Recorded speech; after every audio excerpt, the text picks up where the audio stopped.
Ya, jadi ada dua perumpamaan di dalam Matius 25 ini yang diperuntukkan bagi kita kaum beriman. Perumpamaan yang pertama itu berhubungan dengan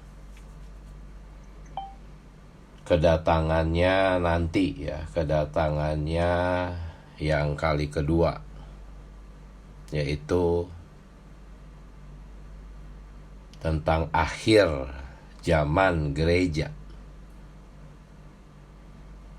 Sedangkan perumpamaan yang kedua itu berhubungan dengan awal zaman gereja, yaitu ketika Tuhan pergi terangkat ke surga di hadapan para muridnya. Ya, Tuhan yang pergi ke luar negeri itu kan mengacu kepada kepergian Tuhan ke surga di awal masa gereja. Jadi perumpamaan pertama itu berhubungan dengan akhir zaman gereja. Perumpamaan yang kedua berhubungan dengan awal zaman gereja. Jadi sepertinya kayak terbalik gitu ya. Kenapa bukan awal dulu yang diceritakan? Mengapa tentang akhir zaman gereja diceritakannya justru di perumpamaan yang pertama? Ya. Nah, perumpamaan yang pertama itu adalah tentang kadar hayat kaum beriman. Perumpamaan kedua tentang pelayanan kaum beriman. Nah, perkara kadar hayat itu ditaruh di tempat yang pertama, ya, melalui perumpamaan 10 gadis itu. Dan perkara pelayanan ditaruh di tempat yang kedua, di perumpamaan yang kedua. Ya, karena hayat adalah syarat pelayanan. Hayat adalah dasar pelayanan. Dan perumpamaan pertama itu tentang tahta penghakiman Kristus, di mana Kristus akan menghakimi 10 gadis itu,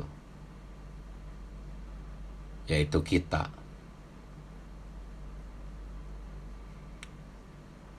Dan ini memperlihatkan kepada kita bahwa di tahta pengadilan Kristus yang diperhatikan itu hayat,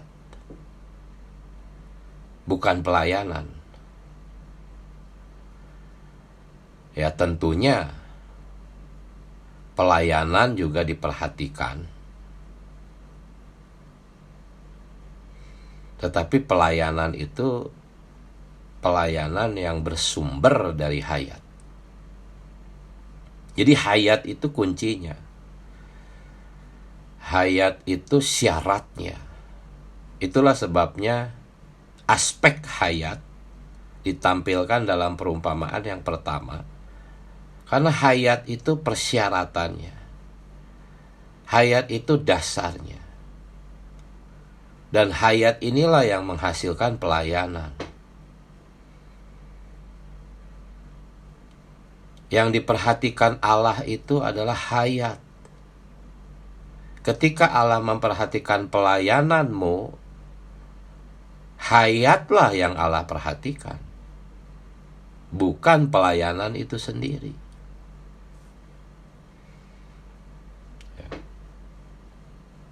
Itulah sebabnya Matius 7 ayat 22, Tuhan menganggap orang-orang yang bernubuat mengusir setan, mengadakan banyak mujizat, apa itu? Itu semua pelayanan. Tetapi yang tanpa hayat, berapa banyak pun jenis pelayanan, jikalau tanpa hayat itu kejahatan. Matius 7 ayat 23 tuh Tuhan berkata itu pembuat kejahatan. Ya. Jadi inilah sebabnya kenapa perumpamaan tentang akhir zaman gereja justru ditempatkan di tempat yang pertama. Sedangkan perumpamaan tentang awal zaman gereja justru ditempatkan dalam perumpamaan yang kedua. Ya, tapi walaupun kita tahu bahwa Allah tidak memperhatikan pelayanan itu sendiri, melainkan hayat yang menghasilkan pelayanan, hayatlah yang Allah perhatikan, tetapi jangan sampai kita menjadi roti yang gosong sebelah ya. Hanya memperhatikan aspek hayat, tidak memperdulikan aspek pelayanan. Tidak, kita harus berdoa agar pertumbuhan hayat kita menghasilkan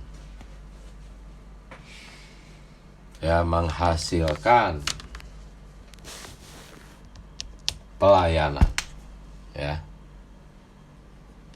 Ya, sekarang kita melihat tentang karunia rohani ya. Karena aspek kedua yaitu tentang pelayanan kita sebagai hamba-hamba yang dipercayakan talenta, itu membutuhkan karunia rohani. Nah, saudara-saudari, ada 7 karunia dalam Roma 12 ayat 6 sampai 8. Dan ada 12 karunia di dalam 1 Korintus 12 ayat 28 sampai 30. Tetapi sebetulnya semua karunia ini ya berasal dari satu roh. Asalkan Anda dipenuhi oleh roh, asalkan bejana Anda dipenuhi oleh roh, maka semua karunia rohani bisa dimanifestasikan. Ya, menurut pimpinan roh, bukan menurut keinginan kita. Tetapi ya, mengenai 7 karunia dalam Roma 12 dan 12 karunia dalam 1 Korintus 12 ini perlu kita lihat ya, agar kita bisa menjadi hamba-hamba yang efektif ya, yang menghasilkan talenta, yang akan membuat kita diakui ketika nanti di tahta pengadilan Kristus. Tapi sekali lagi, dasarnya semua syaratnya adalah hayat ya. Nah, 7 karunia dalam Roma 12 ayat 6 sampai 8. Kalau saudara-saudari baca di sana ayat 6, demikianlah kita mempunyai karunia yang berlain-lainan menurut apa? Menurut anugerah yang diberikan kepada kita. Jadi 7 karunia di dalam Roma 12 ayat 6 sampai 8 itu menurut anugerah yang diberikan kepada kita. Apa anugerah? Ya, anugerah itu kalau saudara-saudari baca di catatan kakinya, anugerah itu adalah Allah di dalam Kristus. Anugerah itu adalah Allah sendiri di dalam Kristus yang masuk ke dalam kita, menjadi hayat yang kita nikmati. Nah, hayat yang kita nikmati ini ya memiliki keterampilan dan kemampuan rohani. Ini adalah keterampilan dan kemampuan rohani hayat.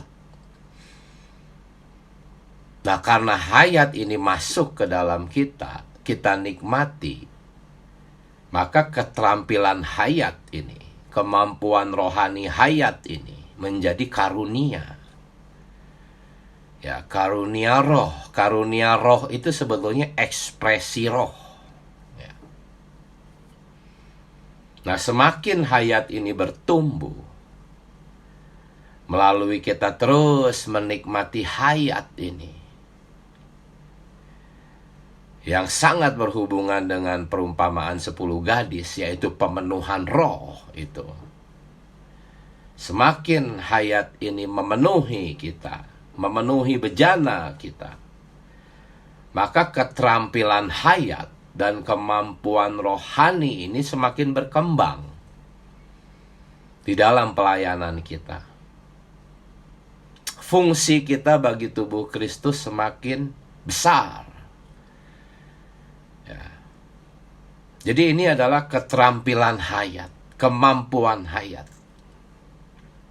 Jadi apakah karunia rohani? Ya, karunia rohani ini Roma 12 ayat 6. Demikianlah kita mempunyai karunia yang berlain-lainan menurut anugerah. Ya, anugerah ini adalah anugerah hayat. Di dalam hayat ada keterampilan, ada kemampuan, dan itulah karunia rohani untuk memperlengkapi kita bagi pekerjaan pelayanan. Ya, jadi banyak orang Kristen menyangka karunia rohani itu bakat alamiah. Mereka menyangka ya talenta itu bermakna bakat alamiah. Oh, talentaku bermain musik. Oh, talentaku menyanyi. Oh, talentaku adalah di bidang IT. Oh, talentaku adalah mengurusi urusan-urusan ini dan itu. Intinya banyak pemikiran bahwa karunia rohani itu atau talenta itu adalah bakat bawaan, sifat bawaan. Oh, saudara-saudari, bakat bawaan tuh nggak ada gunanya tanpa hayat. Dan kalau saudara-saudari perhatikan ketika tuan itu mau pergi, dikatakan tuan itu mempercayakan hartanya. Tetapi ketika dibagikan, yang dibagikan itu talenta. Artinya, talenta itu harta. Harta itu adalah talenta. Masa harta Tuhan itu skill bermain musik, skill menyanyi, atau bakat alamiah? Jadi orang-orang Kristen yang menyangka bahwa talenta itu bakat alamiah, ya berarti berpendapat bahwa bakat alamiah adalah hartanya Tuhan. Mana mungkin seperti itu. Inilah kesembronoan dalam memahami Alkitab dan perumpamaan Tuhan.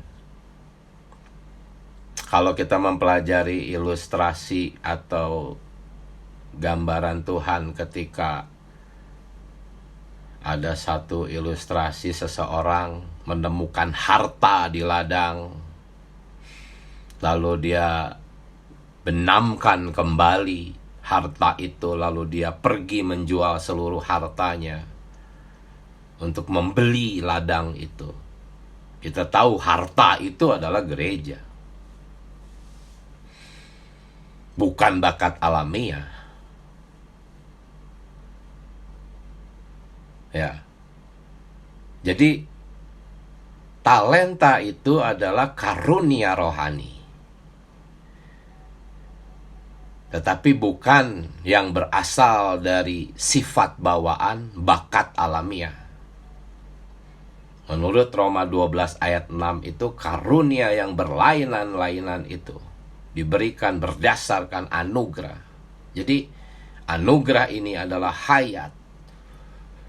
Jadi karunia rohani adalah ekspresi dari hayat. Semakin bertumbuh dalam hayat, semakin terekspresi keterampilan hayat itu, kemampuan hayat itu. Ya, di dalam Roma 12 ayat 6 sampai 8 itu 7 karunia itu yang pertama adalah bernubuat, kemudian mengajar, menjadi diaken, menasehati, membagi-bagikan sesuatu, terus memimpin dan menunjukkan kemurahan. Itu semua adalah ekspresi hayat, saudara-saudari. Ya, saya akan coba bahas satu persatu ya dengan singkat. Pertama, bernubuat. Bernubuat di situ, bernubuat ini seringkali diartikan sebagai meramal ya.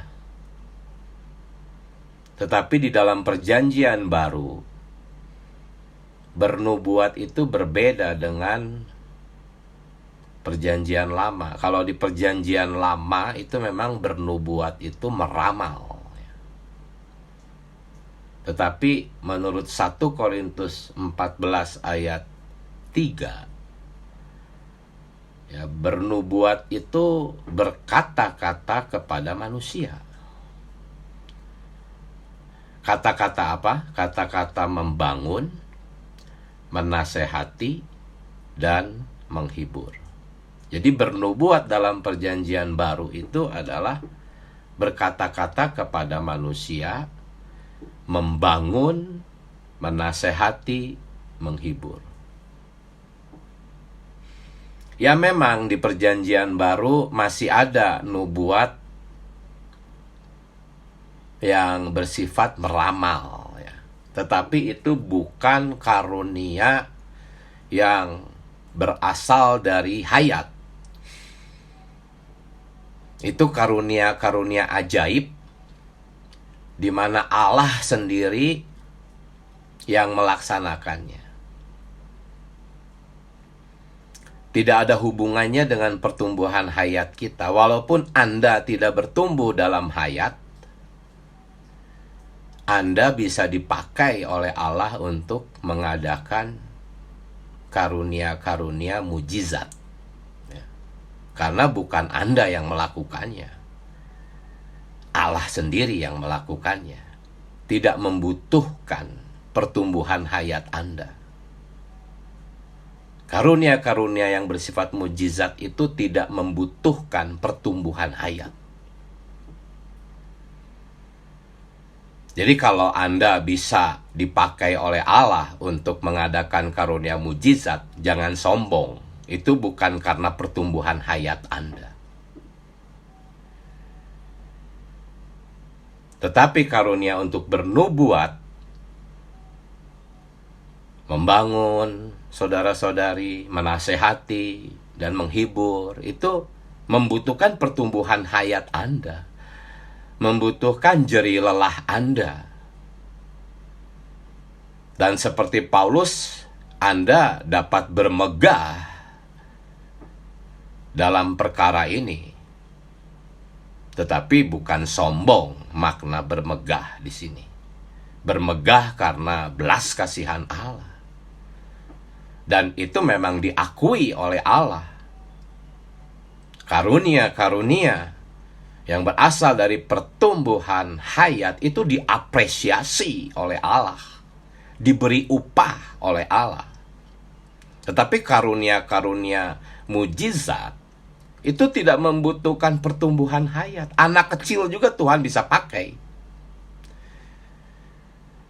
Jadi kalau Anda mengandalkan karunia-karunia mujizat datang ke tahta pengadilan Kristus tanpa pertumbuhan hayat, Anda tidak akan diakui.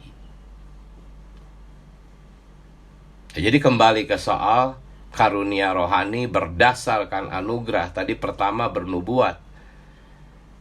Ya, bernubuat yang bersifat meramal itu termasuk kategori karunia yang bersifat mujizat. Tetapi yang kita kejar ya adalah karunia bernubuat yang bersifat pertumbuhan hayat, berasal dari hayat. Kita membangun gereja, menasehati, dan menghibur untuk membangun saudara-saudari. Yang kedua, dari 7 karunia dalam Roma 12 ayat 6-8 itu yang kedua tuh mengajar. Ya. Nah, saya ingin membahas dulu 3 karunia pertama ya. Sebetulnya ada diaken, cuman diaken ini saya urutin ke urutan keempat ya. Saya menempatkan bernubuat, mengajar, dan menasehati sebagai satu koordinasi antar saudara-saudari yang memiliki karunia ini. Ya, mengajar di sini kita tahu mengajar kebenaran, doktrin yang benar dan sebagainya. Menasehati di sini itu kalau kita melihat makna menurut teks aslinya bukan menasehati seperti para motivator, bukan, tetapi lebih spesifik, yaitu membawa orang-orang ke dalam hidup gereja. Orang-orang yang undur, ya, orang-orang yang baru, orang-orang yang tersandung di dalam gereja, itu dinasehati, itu maksudnya diberi dorongan, diberi penghiburan, dikuatkan kembali, sehingga akhirnya mereka kembali ke dalam penghidupan gereja. Atau orang-orang baru masuk ke dalam penghidupan gereja.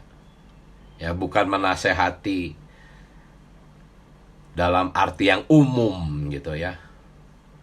Karena semua guru dari agama manapun yang menasehati. Ya.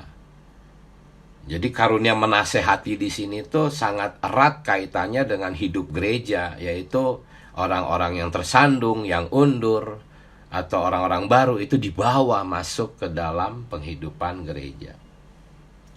Nah, ketiga karunia ini bernubuat, ya, atau bertutur sabda, ya, membawa berita, ya, mengajar dan menasehati, itu ketiganya tuh saling berkoordinasi, ya. Tidak berdiri masing-masing. Orang-orang yang bertutur sabda, ya, arti bertutur sabda atau bernubuat itu mengatakan sesuatu menurut wahyu langsung dari Allah. Ya, mereka hidup di dalam roh, mengerti kebutuhan gereja. Allah menaruh beban kepada penutur sabda ini, orang yang bernubuat, sesuai dengan kebutuhan yang diwahyukan oleh Allah. Orang yang bernubuat berbicara. Ya. Nah, Orang yang mengajar itu berbicara bukan berdasarkan wahyu langsung seperti orang yang bernubuat, melainkan membicarakan kembali apa yang sudah dibicarakan oleh orang yang bernubuat. Ya, oleh karena itu FKKP kita kan seperti itu. FKKP kita itu adalah suatu perkataan-perkataan dari saudara-saudara kita di depan yang bernubuat. Tetapi bukan berarti di gereja lokal tidak ada yang bernubuat. Di lokal masing-masing itu berita-berita FKKP ini ya dinikmati, lalu Allah memberi wahyu langsung kepada orang-orang menerapkan berita-berita ini sesuai kebutuhan lokal masing-masing, sesuai kebutuhan dengan orang-orang di sekitarnya. Yang dimaksudkan wahyu langsung itu bukan sesuatu yang baru, tetapi ya contohnya FKKP ini. Tetapi kebutuhan masing-masing lokal kan berbeda-beda. Nah, wahyu ini diterima secara langsung oleh orang yang bernubuat, lalu disampaikan kembali menjadi supply yang tepat waktu, tepat sasaran, sesuai dengan kondisi, sesuai dengan kebutuhan. Nah, untuk dapat berbicara demikian, itu butuh wahyu dari Allah. Ya. Nah, inilah bernubuat. Nah, pengajar tidak berbicara menurut wahyu langsung semacam ini, tetapi mengajarkannya menurut beban yang sudah diberikan oleh orang yang bernubuat. Jadi berkoordinasi antara orang yang bernubuat dan orang yang mengajar. Dan yang ketiga, orang-orang yang menasehati.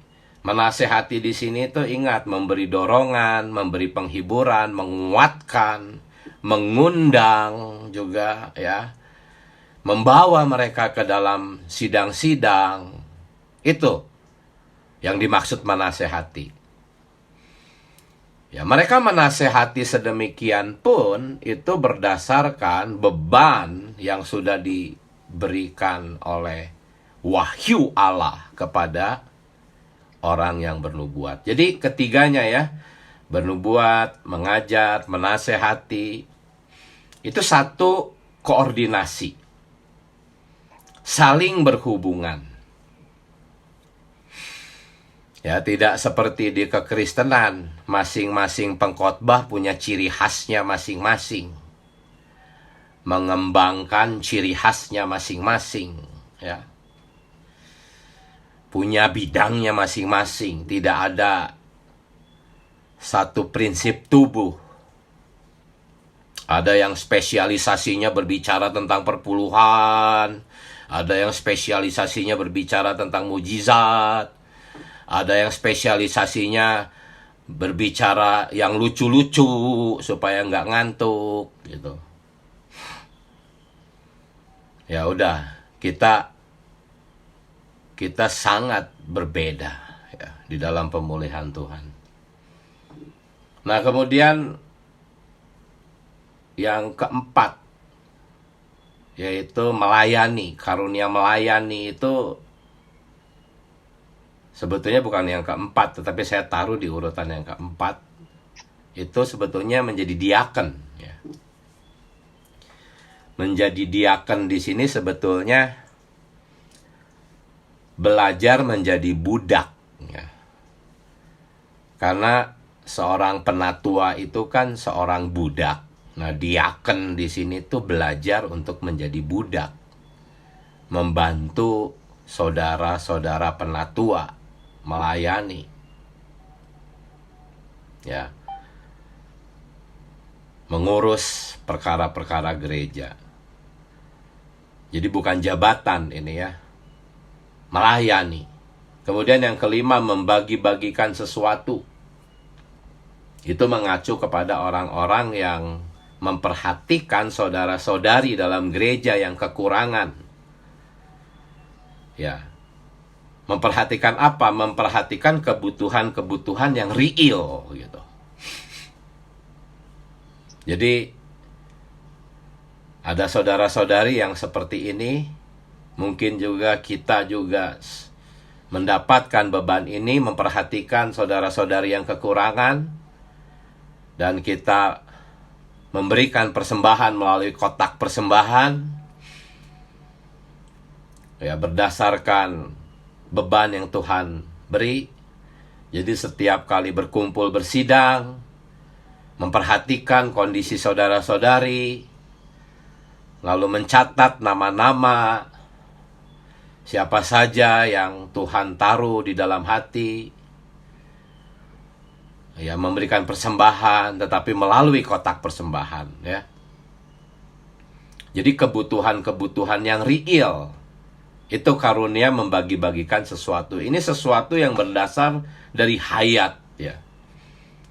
Karena kalau bukan dari hayat kan inginnya pamer, kasih langsung aja supaya orang itu nanti hormat kepada kita. Tidak, kita memberi lewat kotak persembahan, tidak diketahui orang. Ketika saudara-saudari yang kekurangan menerima amplop itu, dia tidak tahu siapa yang memberikannya, ya, maka ucapan syukur itu akan datang kepada Allah tepat sasaran, sehingga kita layak mendapatkan upah karena kita tidak mendapatkan pujian dari manusia. Kemudian yang keenam itu saudara-saudara yang memimpin, karunia memimpin. Memimpin di sini berbeda dengan memerintah. Kalau saudara-saudari perhatikan di kekristenan, organisasi-organisasi Kristen, denominasi-denominasi, ya, sebenarnya, ya, orang-orang yang memimpin di sana itu sebetulnya bukan pemimpin-pemimpin yang dimaksudkan oleh karunia-karunia rohani di sini. Ya. Roma 12 ayat 6 sampai 8. Di kekristenan, pemimpin itu sebetulnya pemerintah. Ya, pemerintah itu sangat berbeda dengan pemimpin. Pemerintah itu yang memerintah. Ada sistem hierarki, ada kepangkatan, ya, ada kewajiban untuk melaksanakan perintah dari sang pemerintah di atasnya. Yang di bawah itu harus tunduk berdasarkan perintah. Sistemnya pemerintahan. Itu yang terjadi di organisasi-organisasi di dalam kekristenan. Ya. Mereka menyebutnya gereja, tetapi sebetulnya itu organisasi dengan sistem hierarkinya. Tetapi memimpin di sini itu menurut Matius 20 ayat 25 itu tidak boleh memerintah. Tuhan berkata di dalam Matius 20 ayat 25 sampai 28 bahwa pemerintah-pemerintah itu menjalankan kuasanya, ya, terhadap kaum awam. Ya, tidaklah demikian di antara kamu, kata Tuhan Yesus. Barang siapa yang ingin menjadi besar, hendaklah ia menjadi pelayan. Nah ini, pemimpin itu pelayan. Tuhan melanjutkan, barang siapa ingin menjadi terkemuka, terkemuka itu terdepan, saudara-saudara yang di depan. Barang siapa ingin menjadi terdepan, terkemuka, hendaklah dia menjadi budak. Sama seperti anak manusia, datang bukan untuk dilayani, melainkan untuk melayani, bahkan memberikan nyawanya. Jadi pemimpin di sini itu bukan pemerintah, saudara-saudari. Pemimpin di sini tuh adalah seseorang yang paling capek, paling berjeri lelah, seperti budak, seperti pelayan. Ya, misalnya Anda ingin memimpin. Apa contohnya? Memimpin untuk membersihkan balai sidang umpamanya. Anda seorang pemimpin dalam hal membersihkan balai sidang. Kalau pemerintah kan tinggal tunjuk, "Hei, kamu kerjakan itu. Hei, kamu kerjakan itu." Nah, yang terjadi di denominasi itu seperti itu. Tetapi di dalam gereja yang normal tidak. Jikalau Anda seorang pemimpin, Anda yang paling pertama pegang sapu. Anda yang paling pertama pegang alat mengepel lantai. Anda yang paling pertama menyapu, mengepel, bisikan WC. Nanti yang lain akan melihat kepemimpinan Anda. Dan yang lain akan dengan segera ya mengambil alat-alat kebersihan lainnya dan mengikuti Anda membersihkan balai sidang. Ya, saya tahu beberapa penatua seperti ini. Ya, ketika saudara-saudari melihat penatua ini sedang mengepel lantai, otomatis gitu. "Hei saudara-saudara, biar saya saja." Ya, dengan segera dia giat membantu. Inilah pemimpin gitu. Cuman arti dan makna pemimpin ini hilang gitu. Bagi kebanyakan orang Kristen, bahkan kita pun juga tidak menyadari bahwa makna pemimpin itu seperti ini. Kalau ada orang-orang, ada saudara-saudari berambisi jadi penatua, itu buta gitu. Kalau dia melek, dia nggak mau jadi penatua. Penatua tuh paling capek, budak, dan pelayan. Memimpin dengan cara menjadi teladan, bukan memerintah. Jadi sebetulnya di dunia Kristen itu tidak ada pemimpin, yang ada pemerintah. Dan Matius pasal 20 ayat 25, tidak boleh jadi pemerintah dalam gereja. Barang siapa ingin menjadi saudara-saudara yang terdepan, haruslah menjadi seorang budak dan pelayan. Nah, ini karunia ke-6. Karunia ke-7 itu menunjukkan kemurahan. Menunjukkan kemurahan tuh memiliki perasaan belas kasih. Itu bukan pura-pura ya. Tetapi memang dari dalam dirinya berdasarkan hayat itu berbelas kasihan kepada saudara-saudari yang menderita gitu ya. Bisa menangis bersama saudara-saudari yang sedang menderita. Ya, memang hatinya sedemikian. Itu semua berasal dari pertumbuhan hayat ya. Jadi inilah 7 karunia yang berasal dari pertumbuhan hayat. Tetapi kalau di kekristenan yang terkenal itu sebetulnya karunia-karunia yang ada di 1 Korintus pasal 12. Ya. Tetapi karunia-karunia yang tadi dari Roma pasal 12 sedikit kurang dibahas. Yang paling banyak disorot, diperhatikan tuh karunia-karunia yang bersifat mujizat.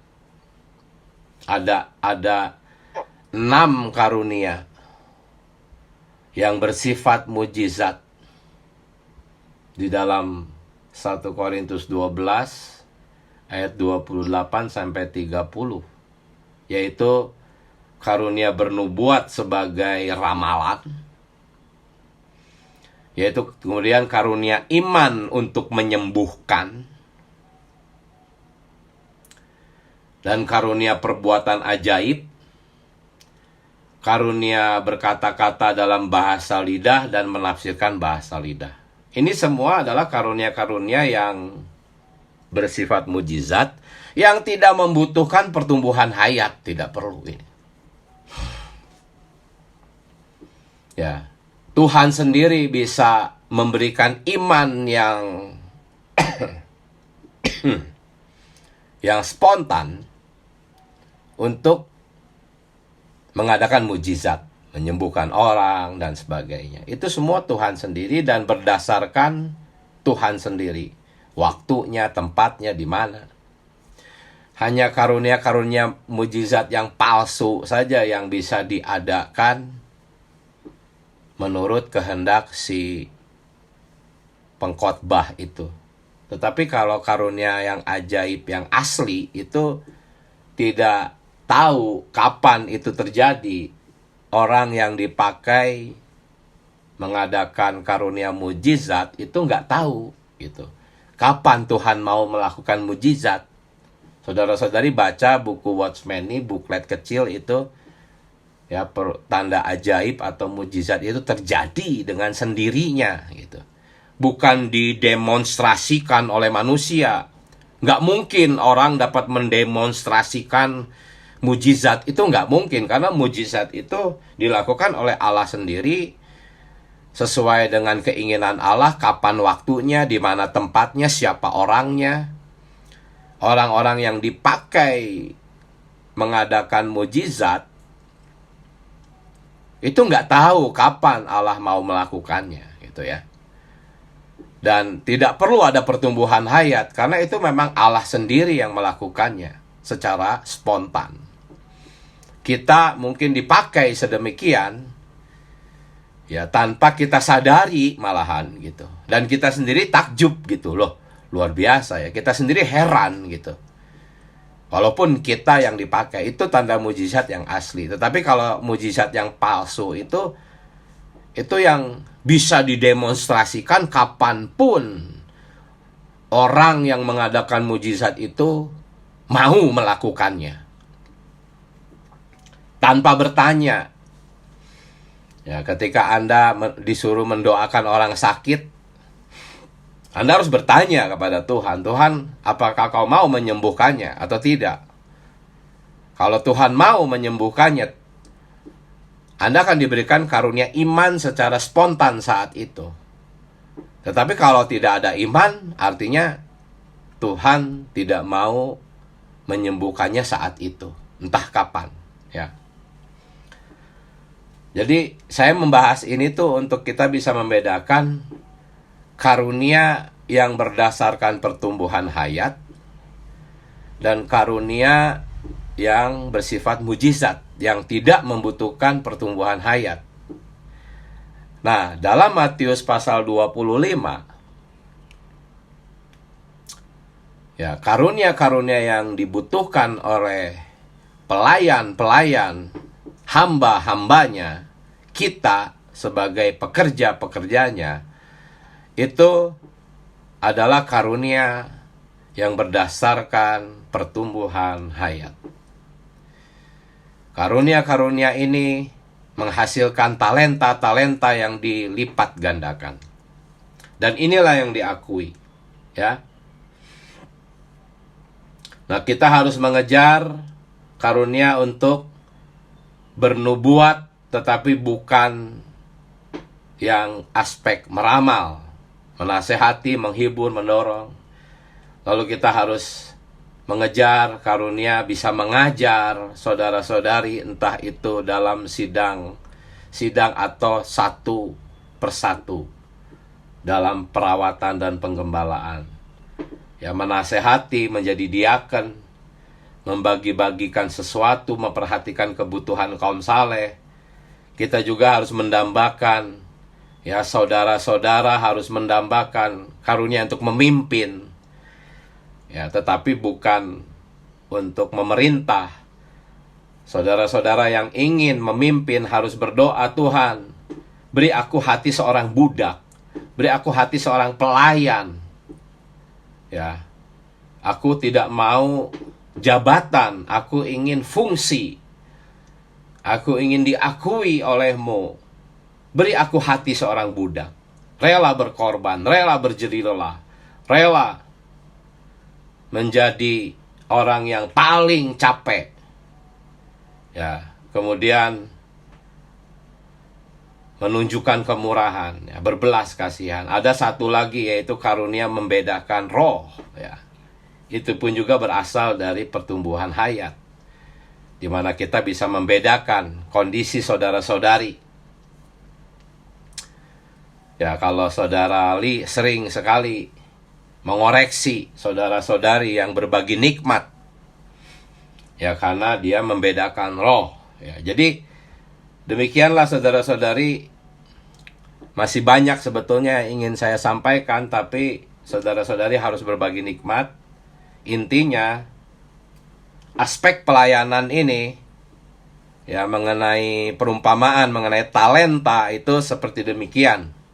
Kita harus berdoa untuk mengejar karunia-karunia yang berasal dari pertumbuhan hayat. Amin. Silakan saudara-saudari berbagi nikmat. Ya, saya rasa masih bisa 3-4 orang, ya. Silakan. Amin. Puji Tuhan. Silakan saudara-saudari, waktunya berkata, kita ambil kesempatan baiknya. Amin. Silakan saudara Michael, saudara Martin, ya. Amin. Oh, saudara Agus, ya, amin. Saudara yang lain, silakan. Amin. Puji Tuhan.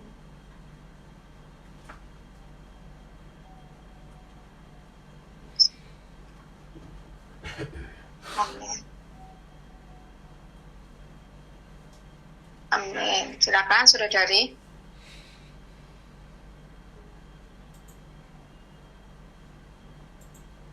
Amin. Oh, baiklah, saya lebih dulu ya saudari karena waktu, ya.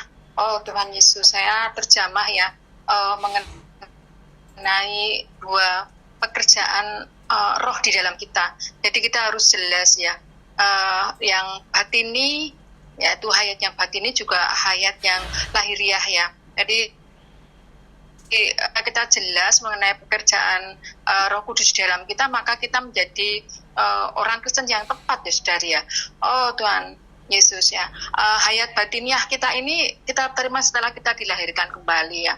Ya, kita juga lihat ketika Tuhan menghembuskan nafas, ya, menghembuskan nafas ketika dia bangkit, itu menjadi hayat batiniah di dalam murid-muridnya. Ketika kita dilahirkan kembali, kita menyeru nama Tuhan, hayat batiniah itu masuk di dalam kita. Kemudian kita dibaptis, ya. Oh Tuhan, tapi tidak cukup, ya, hayat batiniah ini, karena kita di zaman ini perlu menjadi hamba, ya,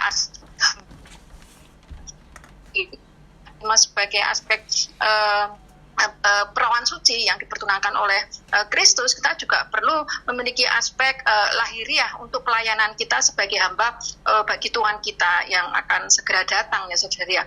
Oh Tuhan Yesus, ya, kedua aspek hayat ini kita perlukan untuk menempuh penghidupan orang Kristen yang normal, saudari, ya. Kita tidak boleh kekurangan kedua-duanya. Kita memerlukan pertumbuhan hayat batiniah kita, untuk transformasi kita, untuk karunia-karunia di dalam pembangunan tubuh, saudari. Seperti tadi saudara utarakan, ya, menasihati, mengajar, berbagi nikmat, itu karunia batiniah, saudari, yang memerlukan pertumbuhan hayat kita. Tetapi tidak cukup itu, kita juga memerlukan aspek untuk kuasa melayani Tuhan. Ya, dikatakan bahwa Allah melihat itu bukan perkara pelayanan kita, tetapi hari ini Allah melihat apakah pelayanan kita itu berasal dari pertumbuhan hayat kita atau bukan, ya. Ada yang bisa melayani tanpa pertumbuhan hayat, banyak melakukan mujizat seperti itu kita melihat, ya. Di dalam perjanjian lama pun kita melihat seperti Elia bisa menurunkan api dari langit untuk membakar korban, ya, seperti kekuatan Goliat, siapa itu, ya, Simpson. Kekuatan Simpson itu juga suatu mujizat yang Tuhan berikan kepada hamba-hambanya tanpa pertumbuhan hayat. Tetapi di zaman ini, saudari, untuk menyambut kedatangan Tuhan kita yang kedua, atau mempelai laki-laki kita memerlukan dua aspek pekerjaan Roh Kudus di dalam kita, yaitu hayat batini yang bertumbuh, juga kuasa untuk melayani Dia. Ini baru membuat kita layak untuk mendapatkan apresiasi dari Tuhan kita. Akhirnya kita semakin maju, saudari, memperhatikan bukan hanya perkara pelayanan yang di luar, tetapi juga perkara hayat batin yang semakin bertumbuh. Silakan Saudari dilanjut ya. Pagi ini saya juga sangat bersyukur, Saudari. Jadi rasanya kalau bersyukur tapi nggak sharing terlalu. Amin. Puji Tuhan, yang diperhatikan oleh Tuhan itu adalah hayat ya. Dan hayat ini adalah syarat pelayanan. Kan kalau kita bertumbuh dalam hayat pasti menghasilkan pelayanan. Pelayanan sesuai dengan pertumbuhan hayat. Pelayanan yang diinisiasi, yang dipimpin oleh hayat ini. Ya pasti melayankan hayat. Berarti memerlukan jerih lelah kita ya, sesuai dengan berita FKKP hari ini, menjadi gadis yang bijaksana, yang senantiasa berjuang untuk mendapatkan minyak itu, untuk mengisi buli-buli kita. Sehingga ya karena pertumbuhan ini, kita akan bergerak oleh Tuhan dan bersama dengan Tuhan. Hari ini, melalui perkara ini, di dalam pemulihan Tuhan, hanya bahkan suara kita itu bisa dinilai. Apakah ini diri kita sendiri atau Tuhan yang berbicara melalui kita? Bahkan muka kita itu siap dinilai oleh saudara-saudara yang lain. Apakah ini masih diri sendiri atau yang sudah berjuang di dalam Tuhan? Oh Tuhan Yesus, puji Tuhan untuk perkara ini ya. Asal kita mau berjuang mendapatkan Tuhan dan terus berlatih, memalingkan pikiran kita ke dalam roh dan terus berjuang melatih roh, pasti ada pertumbuhan hayat, pasti bisa menyalurkan hayat. Saya juga bersyukur ya ada saudara yang mungkin tidak mempunyai status apa-apa, tetapi ketika berbicara itu, beritanya itu bisa berbicara. Karena pertumbuhan hayat saudara-saudari ini. Kiranya kita damba menjadi saudara-saudari yang demikian. Hayat yang berbicara kepada saudara-saudari ini, menjamah rohnya dan menerangkan berita yang dia sampaikan. Ini perlu bayar harga, ini perlu jerih lelah. Puji Tuhan, amin. Amin. Tuhan, waktunya sudah cukup ya, kita menghormati saudara kita yang lain yang akan segera bersekutu juga. Amin. Kita bebas berdoa ya, saudara Michael, apakah bisa pimpin doa? Mungkin saudara Daniel. Amin. Baik, kita bebas berdoa ya. Tuhan, terima kasih untuk terang waktu pagi hari ini Tuhan nyatakan bagi kami.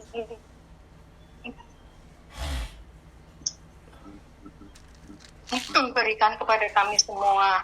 Tuhan, kami perlu memperhatikan roh kami Tuhan, untuk selalu berusaha, oh Tuhan, selalu berjuang Tuhan, untuk berjerih lelah agar pertumbuhan hayat kami hari demi hari semakin, oh Tuhan, membuat kami bisa memiliki karunia-karunia secara luaran Tuhan untuk melayani Diko. Jadi bukan secara luaran saja Tuhan kami melayani Diko, tapi pelayanan kami dihasilkan dari pertumbuhan hayat kami. Semuanya Tuhan bagi kedatangan-Mu yang kedua kali. Amin. Terima kasih. Amin. Amin.